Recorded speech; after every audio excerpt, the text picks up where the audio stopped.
ప్రభు అయిన యేసుక్రీస్తు నామంలో మీకు సమాధానం కలుగును గాక. షలోం. మరొక నూతనమైన మాసంలోనికి అడుగు పెట్టడానికి కృప చూపించిన దేవునికి స్తుతిగణ మహిమలు చెల్లును గాక. గడచిన 5 మాసములు దేవుడు మనకు తోడై ఉన్నారు.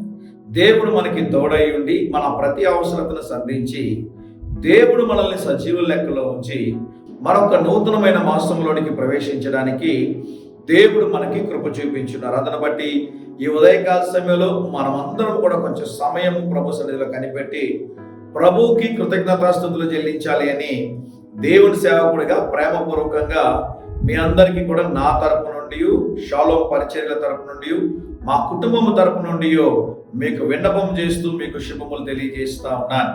ప్రతి మాసము మొదటి దినం మాత్రమే వాక్యము కాస్తంత ఎక్కువసేపు ఉంటుంది తప్ప ఆ నెల మొత్తం కూడా 2 నిమిషాలు ఉండేటట్లుగా మేము ప్రయత్నం చేస్తూ ఉన్నాం. అనేక సార్లు చాలా టెక్నికల్ ప్రాబ్లమ్స్ ఎదురవుతున్నాయి. ఆ స్టూడియో వర్క్ ఉంది కాబట్టి దయతో క్షమించండి. కొన్నిసార్లు వీడియో క్లారిటీ ఉండదు, వాయిస్ వినపడదు, ఇటువంటి కొన్ని చిన్న సమస్యలు ఉన్నాయి.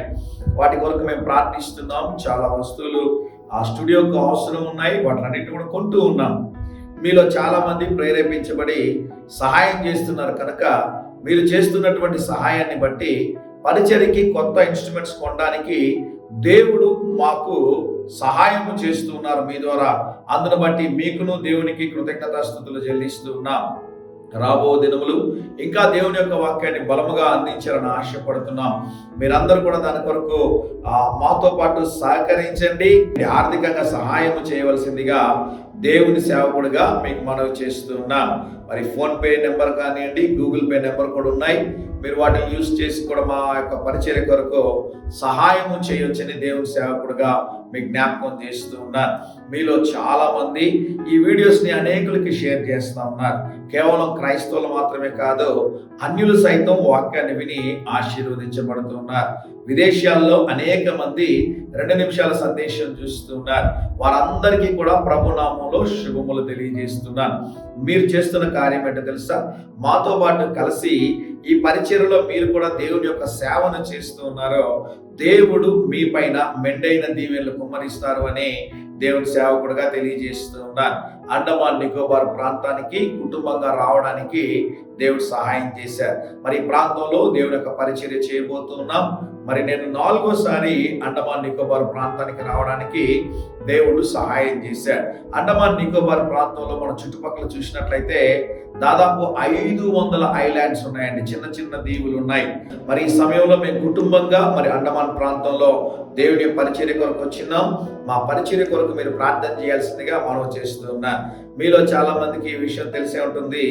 జాన్ ఎలెన్ జో అనేటటువంటి వ్యక్తి సెంటినలీ ఐలాండ్ ప్రాంతంలో యేసు ప్రభు యొక్క ప్రేమను తెలియజేయాలని వెళ్ళి మరణించినట్లుగా మనమందరం కూడా గత సంవత్సరాలు జరిగినట్లుగా మనం చూస్తూ ఉన్నాం. భారత ప్రభుత్వం ఒకవేళ మిషనరీలను కానీ అనుమతించి ఉంటే ఆ ప్రాంతం ఎప్పుడో నాగరికంలోనికి వచ్చి ఉండేది. ఆ ప్రాంతం ఎప్పుడో సువార్త అందించబడి ఉండేది. అక్కడున్న వారికి విద్య, వైద్యము అన్నీ కూడా క్రైస్తవ మిషనరీలు అందించి ఉండేవారు. కానీ ప్రభుత్వం కొన్ని కారణాలను బట్టి ఎవరిని అనుమతించకుండా, అంటే వారు నివసిస్తుండగా వారికి ఎటువంటి భంగము కలగకూడదని ఉద్దేశంతో మరి ఎవరిని కూడా ప్రభుత్వం అనుమతించడం లేదు. దేవుని కృపలో రాబో దినాల్లో ఆ ప్రాంతంలో ఉన్న వారికి కూడా సువార్త అందించబడాలని ప్రార్థన చేస్తున్నాం. మేము అనుదినము అనేకమైన కార్యాల కొరకు ప్రార్థన చేస్తాం. వాటిలో ప్రాముఖ్యమైన ఒక ప్రార్థన విజ్ఞాపన ఏంటి అంటే, నేను అనుదినము అండమాన్ నికోబార్ ప్రాంతం కొరకు, అక్కడ సేవ చేయించిన ప్రియుల కొరకు తప్పకుండా ప్రార్థన చేస్తానండి.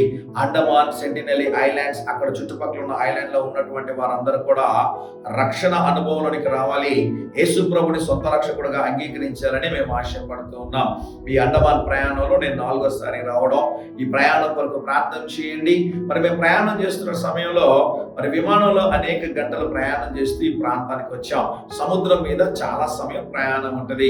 అది చూసినప్పుడు నిజంగా ప్రభు మనకి తోడయుండి సహాయం చేస్తున్నాడని చెప్పి నిజంగానే ప్రభుని నేను స్తుతించాను. ఈ ఉదయకాల సమయం కొరకు, ఈ మాసం కొరకు దేవుడు మనకిస్తున్నటువంటి శ్రేష్టమైనటువంటి వాగ్దానము యెషయా గ్రంథం 43వ అధ్యాయము 2వ వచనంలో, నీవు జలములలో పడి దాటునప్పుడు నేను నీకు తోడై ఉండేదను. దేవుని నామానికి స్తోత్రం కలుగును గాక.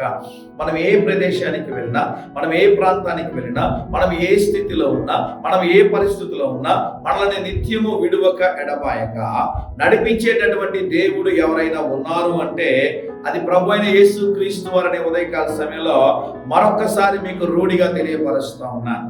విమానంలో ప్రయాణం చేసేటప్పుడు దేవుడు తోడున్నాడు. అనేక సార్లు నేను పడవలో ప్రయాణం చేశాను, స్టీమర్లో నేను ప్రయాణం చేశాను, క్రూజ్లో ప్రయాణం చేశాను, హెలికాప్టర్లో ప్రయాణం చేశాను. ప్రతి ప్రయాణంలో కూడా దేవుడు తోడై ఉండి దేవుడు సహాయం చేశాడు. ఈ ఉదయకాల సమయంలో ఈ మాసం కొరకు దేవుడు ఇస్తున్నటువంటి వాగ్దానం ఏంటి అంటే, ఈ మాసం అంతా కూడా మీకు ఏ సమస్య వచ్చినా, ఏ ఇబ్బంది వచ్చినా, ఏ పోరాటం కలిగినా దేవుడు మీకు తోడై ఉండి, దేవుడు మీరు అద్దరికి చేరినట్లుగా, ఆ సమస్యలో నుంచి మీరు ముందుకు వెళ్ళినట్లుగా ప్రభు మీకు తోడై ఉండి సహాయం చేస్తారని దేవుని సేవకుడిగా తెలియజేస్తా ఉన్నాను. ఈ నెల ఒక ప్రాముఖ్యంగా ఒక పెద్ద సమస్య ప్రతి కుటుంబంలో, బిడ్డలు ఉన్నటువంటి కుటుంబంలో ఏ సమస్య అంటే, పిల్లల్ని స్కూల్లో జాయిన్ చేయాలి. స్కూల్లో జాయిన్ చేసే విషయంలో, ఫీజు విషయంలో దేవుడు సహాయం చేస్తాడు, బుక్స్ విషయంలో దేవుడు సహాయం చేస్తాడు, యూనిఫామ్ విషయంలో దేవుడు సహాయం చేస్తాడు. మరి ఈ నెల దేవుడు మీరు కట్టే క్రెడిట్ కార్డ్స్ కానివ్వండి, రాస్ కానివ్వండి, డోక్రా కానివ్వండి, ఇంటి రెంట్ కానివ్వండి, అది ఏదైనా కూడా ప్రభు సంధిస్తారు, ప్రభు సహాయం చేస్తారు, ప్రభు నడిపిస్తారు అని దేవుని సేవకుడుగా తెలియజేస్తా ఉన్నాను. దేవుడు మీ చదువులో మీకు దీవెనలు దయచేస్తాడు. మీరు చేస్తున్న బిజినెస్లో, మీరు చేస్తున్న పరిచర్యలో, మీరు తలపెట్టే కార్యం అంతట్లో కూడా ఈ నెలంతా ప్రభు మీకు తోడై ఉండి మీ ఊహకు మించినటువంటి గొప్ప కార్యాలు, మేలైన కార్యాలు, దీవెనకరమైన కార్యాలు దేవుడు జరిగించునుగాక. యెషయా 43:2లో ఇంకా చాలా ప్రాముఖ్యమైన మాటలు ఉన్నాయి. సమయం ఉంటే ఈ ఉదయకాల సమయంలో ఆ యొక్క వచనాన్ని మీరు ధ్యానించండి. ధ్యానించి ప్రభు సన్నిధిలో మోకాళ్ళకి ప్రార్థన చేయండి. ప్రభువా, ఈ నెల మీరు మాకు తోడై ఉండి నడిపించబోతున్నందుకు స్తోత్రం ప్రభు అని చెప్పి చూడండి. పరిస్థితులు మారడం మీరు చూస్తారు. ప్రభు ఏ విధంగా మిమ్మల్ని నడిపిస్తాడో మీరు దాన్ని అనుభవించగలరని దేవుని సేవకుడుగా తెలియజేస్తున్నారు. ధైర్యంగా ఈ దినాన్ని ఎదుర్కోండి. దేవుని సన్నిధి మీకు తోడుగా వచ్చునుగాక. ప్రియ పరలోకపు తండ్రి, ఈ మాసం మా ప్రియులు తలపెట్టే కార్యం అంతటిలో మీరు తోడై ఉండి నడిపించి జయమును అనుగ్రహించమని, ముందున్న సమయం ఆశీర్వాదకరముగా, ముందున్న సమయం దీవెనకరముగా చేయమని యేసు నామములో ప్రార్థిస్తున్నాము తండ్రి. ఆమేన్, ఆమేన్.